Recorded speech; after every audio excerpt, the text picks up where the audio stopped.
Hey guys, welcome back to another episode of the Music Den. I'm your host, Armando Venditti. We are back, ladies and gentlemen, with day 26 of our 31 perfect albums. I am again joined by my illustrious crew. How's it going, guys? Going well. Illustriously.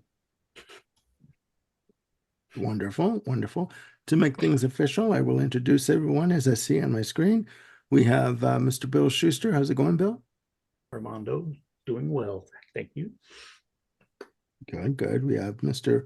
Jim Bricker. How's it going, Jim? Doing fine, Armando. Happy to be here. Happy that you're here. And the one and only Mr. Ken Cheshire. How's it going? Doing well. Thank you. How are you? I'm doing well. Sinuses and all. Doing well, doing well. I Yeah. love the summer, which I do actually. Ladies and gentlemen, as I said, we have arrived to day 26 of our 31 perfect albums. Again, these are albums that we believe are perfect from top to bottom, from track one to track infinity, whatever number. All killer, no filler. Yes, even box sets, I guess. All killer, no filler. And we would like for you all to join in the comment section.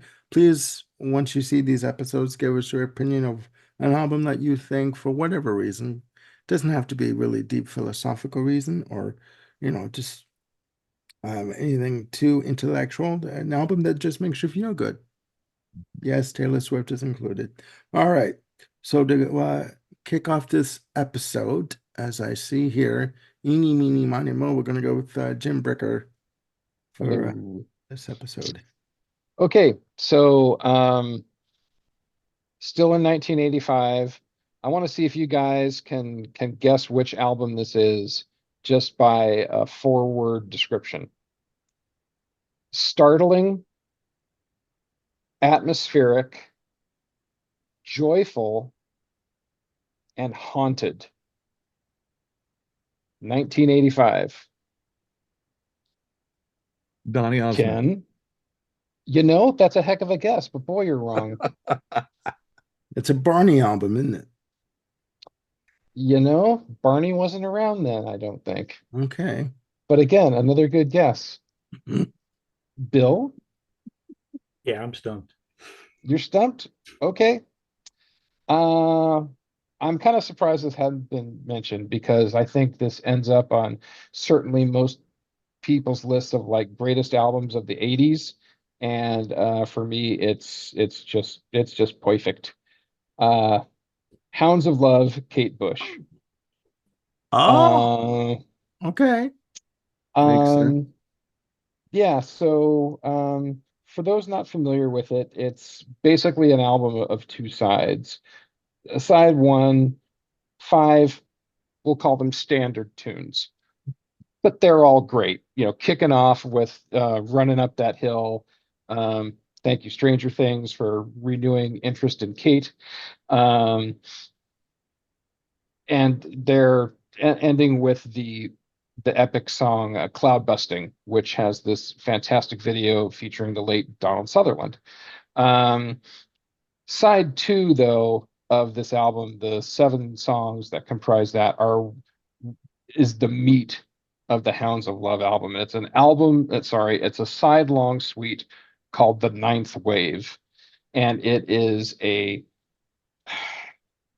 this is where you really get kind of the art rock and prog pop descriptions that often go into this album because it's basically the story of a woman lost at sea and her fighting for her life in out in the waves, and it goes to the most unexpected places, from dealing with inner regrets and torment to like the uttermost cosmic, as you think you might be looking at the end of your life.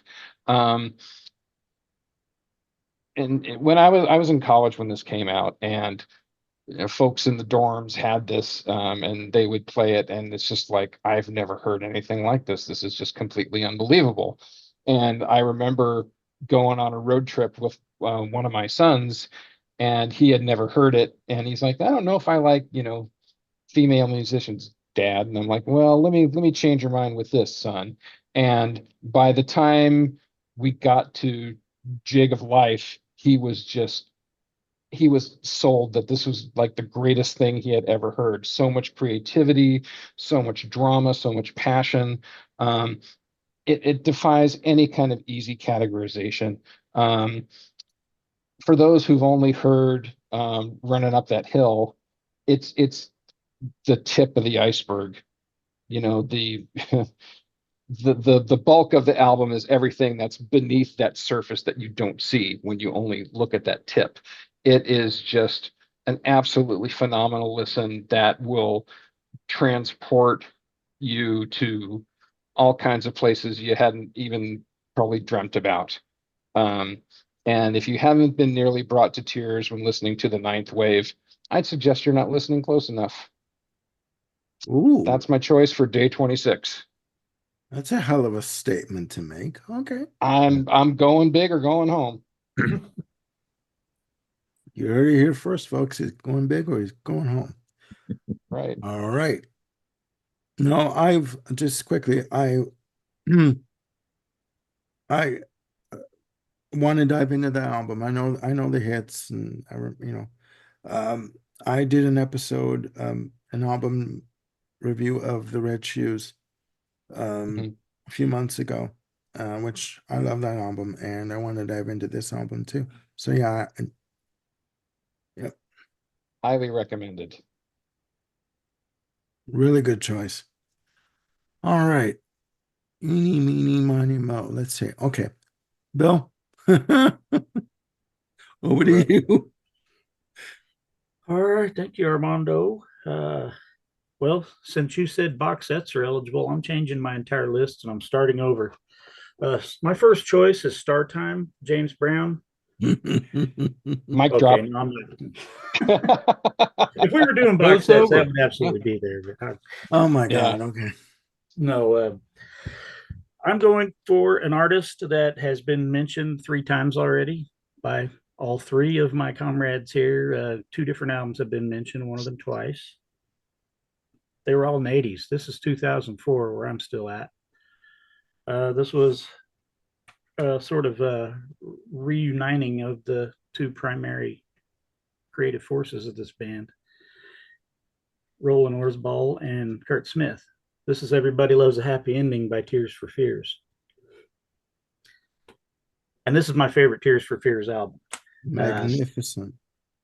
This is where they absolutely embraced their inner Beatles 1967 and ran with it as far as they could go while adding all their own magical touches. This thing is just pure, gorgeous, state of the art 2004 pop music by Masters.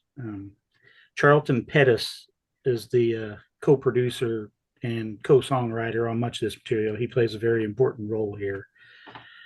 And yeah, Kurt actually is involved in quite a bit of the writing here. It's not just the Roland show.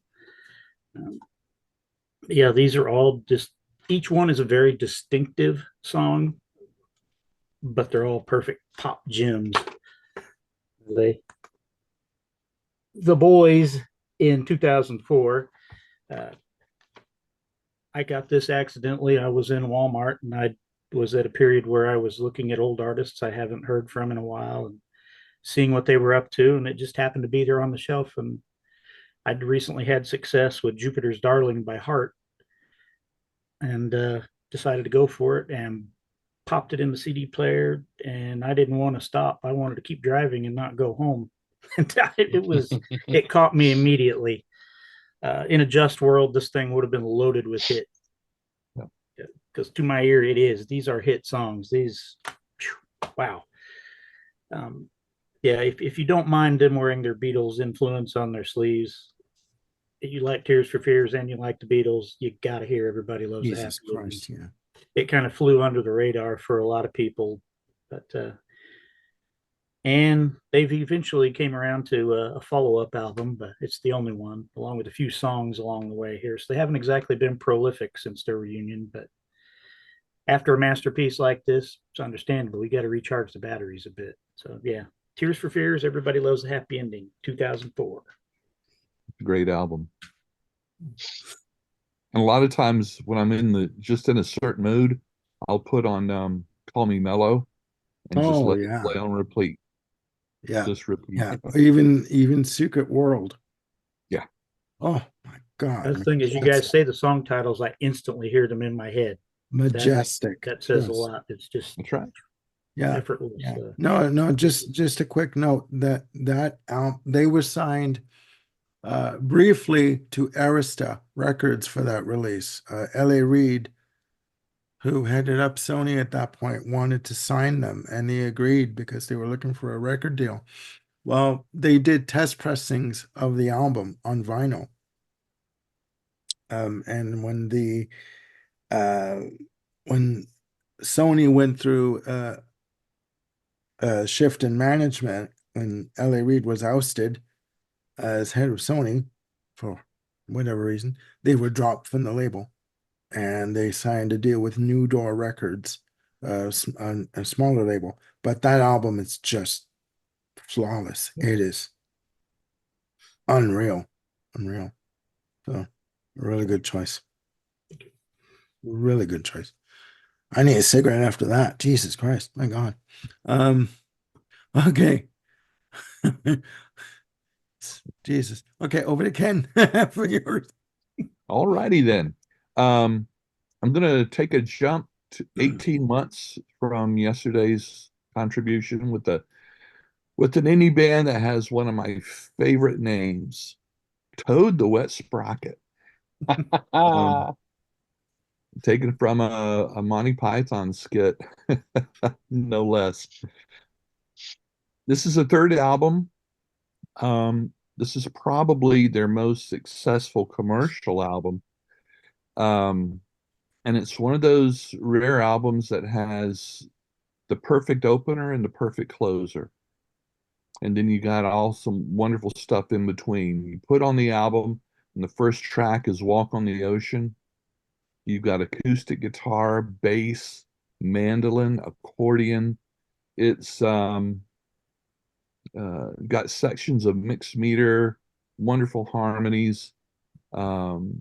It just grabs you right from the very beginning. That was one of five singles off of this album, and the other big one was called All I Want. And where I was at the time, you just heard that song everywhere. Yeah. Um, I think it was, what was the TV show, Dawson's Creek? They played it a lot on that TV show, which obviously helped it a lot too. But Butterflies, Nightingale Song, uh, Pray Your Gods, Before You Were Born, they're just a wonderful band that can take it from just really rocking. For instance, on this one, Hold Her Down, and then just pull it way, way back to just, solo acoustic guitar. And it ends with this incredible song, I Will Not Take These Things for Granted. Um, very sophisticated, not just in the music, but in the lyrics. Um, looking inside, focusing on appreciating, the blessings in life. Um, I just, this is one of those bands that every single album I just really do love. And I can't say that by very many bands, but this is their peak. This was my first album by then. And it's one of those where you fall in love with an album and you just immediately go find what other albums they have and just binge on it. Um, it peaked at 49 in the US. It's got, here again, great catchy hooks, wonderful close vocal harmonies. This is, it's got a little bit of everything. It's got a little bit of folk in it, a little bit of Americana. It's got the rockers. Um, it's guess what? It's a perfect album for me. Toad the Wet Sprocket. The album is called Fear. But something about their sound, they're just very comforting, very soothing. Yeah. Oh, and Glenn Phillips is such a wonderful singer. Yeah. He just really is. And they're still going. Mhm. They're still going. And is one of these, it's a healthy band in that even though they remain a band, the members still do their own solo stuff. Particularly Glenn Phillips. He'll one night he'll do a solo gig if they're in a town as a band. He's got an extra night. He'll do a solo gig down at a pub or a bar or something like that. And, um, you know, there it is. Hmm. That's a band I've never really paid attention to. Maybe I should um, dig into them and see. Yeah. I remember Walk on the Ocean and All I Want just really owned San Francisco Bay Area radio for like 91 and 92. Then I know they played Hold Her Down a few times on the radio, but it got dropped pretty quickly after that, just because I think folks found the lyrical content a little too intense. Mm-hmm. I honestly say I don't really understand that song. And Okay, I mean, I know what the lyrics are, and right. musically it's killer, but listening to the lyrics, it's like, uh, but then around here, I never saw it get any blowback, Hmm. So I thought, well, maybe I'm misinterpreting this. Maybe it's not meant to be taken literally. I'm not sure. Um, because that was one of the songs released as a single.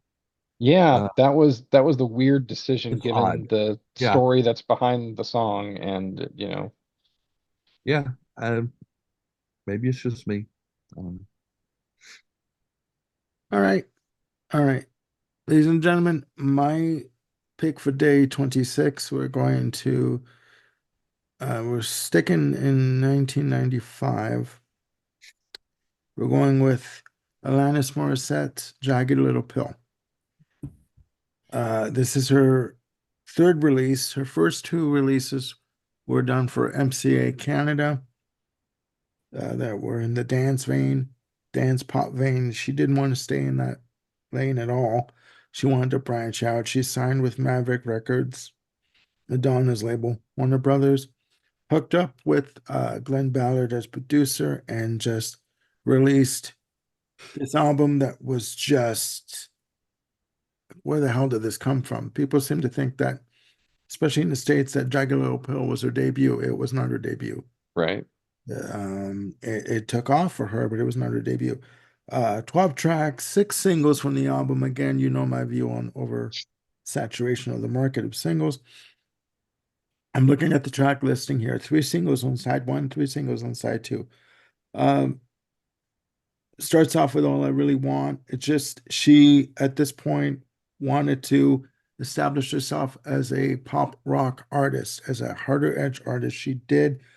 Um, Her vocal delivery on All I Really Want is just like she's like just saying, just I want to weather this storm. I want to be in a calm place in my life, mentally, emotionally, physically.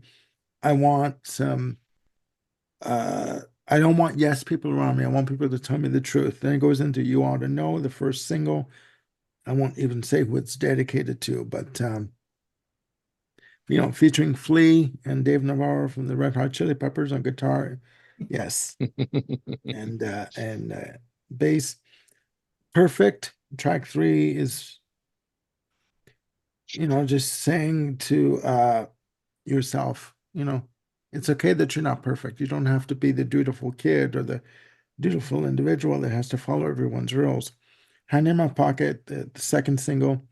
Right Through You comes next. I mean, Hand in My Pocket, everyone knows that video and everyone's seen that. Again, it's just someone that is saying, back to Hand in My Pocket, it's just someone that is saying, look, I'm doing the best I can with what I have. I'm not perfect, and neither are you, and neither is anyone else. So just, and I need to understand that, and I'm coming to terms with the fact that I'm not perfect. Next up is the track See Right Through You, an indictment, searing indictment on the record industry with the lyrics, with the one lyric, you took me out to wine, dine, 69 me, but didn't hear a damn word I said. Meaning, so she knows what these record company and managers and agents are after. Okay. You know where I'm going here. Forgiven ends up side one. Another indictment on the Catholic Church and the hypocrisy of the Catholic Church. Being Roman Catholic, I have to agree. You Learn starts off side two, one of the, I guess, the third single from the album. Beautiful, beautiful. Program drums or not, it is just a track talking about, you know what, you go through experiences, you're not perfect, but you know what, hopefully you learn from what you've been through and you go on from there and you become maybe not a better person, but maybe a different individual than what you were before. Head Over Feet, the one unabashed love song that's basically saying, yes, I've been through experiences, I've been treated like crap. You're the one that hasn't, you've been really patient with me, and let's see where this can go as a relationship. The next track, Mary Jane, she's telling the character, whatever storm you're weathering, just stick to your guns, stick to with what you know, with what is within yourself, and you'll be fine. And you realize she's talking to herself. Next up is the one of the another single, Ironic. The video with the four individuals in the car, and it's just talks about a series of ironic events, that happens in one's life. Not the Doctor's next, and she's basically telling her significant other, I'm not the one that you need to go to be fixed. I don't have your answers. You know what I mean? Like, you need to find your answers for yourself and just deal with it and fix yourself, right? I don't complete you, you don't complete me. I'm not the one that you need to look for to feel whole. Wake Up is the final track, and she's basically saying to her significant other, you're an idiot, you're treating me like crap, wake up, with the lyric, there's no fundamental excuse for the granted I'm taken for, meaning you're treating me like shit, it's not going to continue, wake up, I'm moving on, we're done. You know what? People can say that she's pop, that she is lightweight. This album made a hell of an impact on a lot of people. And as a 25-year-old listening to this album, it really did it hit me in a lot of different places emotionally, and it was a good album. It was hooky, it was heavy in some spots, like songs like Forgiven. And as many albums as she released, she's just released, I just found this out, she released an album called The Storm Before the Calm in 2022, which I have in the other room, which is an ambient music album, really different from this. Every album after this sold a bit less and less and less. This album was a juggernaut, and it made a statement not only on the charts, but it made a statement with a lot of people emotionally, and it's a great album, and you really need to listen to it and get into it. I need to get back into it more, but that is my choice for day 26. I like that album. That was my top album of 95 when we did our album of the year countdowns. I think the influence can't really be overstated, especially on female pop rock artists to come after her. You can listen to Avril Lavigne and tell me she'd ever exist without Alanis Morissette. I mean, just one quick example there. There's a lot more than that. But I think Alanis also suffered from the same thing the Indigo Girls did with some of the critics as far as her lyrics. I think she was also dismissed by a certain branch of critics, like, oh, this young woman with her silly little college poetry lyrics. No, there's some deep stuff here, especially for someone of that age. So, I think some of this still resonates really well. And I think a good amount of it too stems from when she did her first two albums for MCA. She was pigeonholed. I mean, they were pop albums, but she was pigeonholed, and she didn't want to stay in that pop realm. She wanted to branch out. She wanted to do different things, and she was aligned with a producer, a writer, I forgot his last name, so I won't even mention the first name, but he basically, from what I gather, he basically said, look, I can take care of the music. You just sing your pretty little heart out and just do what you can do and dance your ass on that stage, and we'll make money, we'll get noticed. And she's like, no, you're not listening to me. This is not what I want. I want something different. I deserve better than being propped up there on stage like, oh, everything is just wonderful. No, no. And she proved it with this album. I mean, yes, every album after this, suppose if the name of the album was so long. The follow up to this, Supposed former infatuation. Isolation Junkie. Yes, So, yes. really good and very different. Every album after this, Under Rug Swept. Every album after this did sell less and less and less, but the music was no less as powerful than, I think everyone was expecting Jagged Little Pill 2 and 3 and 4.